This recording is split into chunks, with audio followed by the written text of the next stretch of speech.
ومن اسهل الحلويات وارقى الحلويات اللي يمكن لك توجدي غتحضريها ودفعه واحده دغيا كتوجد وكتجي معلكه ومرمله ما تشبعوش منها. اعتمدوها في الحلويات ديالكم. انتقلوا المقادير والطريقه ديال التحضير. غادي نبداو على بركه الله بالجبيضات. غادي نزيد عليهم السكر، ما نكثرش السكر لانني مازال غنستعملو في الحشوه. غادي نزيد السكر ديال الفاني والزيت، كاس مملوء ديال الزيت، قبصه ديال الملح.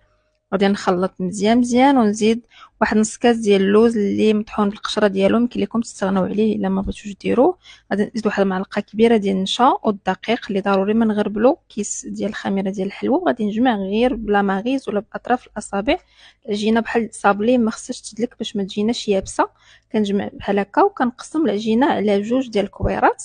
وفي اللاطه كنسرح العجينه الاولى، ضروري العجينه خصها تكون رقيقه. كندهنها كنسرحها رقيقه كما كتشوفوا في الجوانب ديالها. كنحاول نقادهم. كندهن بالمربى وما نكثرش المربى باش ما تجيناش الحلوه حلوه بزاف. كنزيد اللوز اللي محمر ومهرمش، وكندير الكويره الثانيه اللي حتى هي سرحتها في ورق ديال الطبخ ودرتها فوق العجينه الاولى. كنسرح مزيان، كنقاد الجوانب، كندهن بالجليكوز والمربى الوجه ديالها، وكنزينها باللوز ايفيلي وكنقطعها مربعات وكنطيبها على 170 درجه. ملي كتخرج من الفران كندهنها بالمربى. نقدمها لكم بصحه وراحه.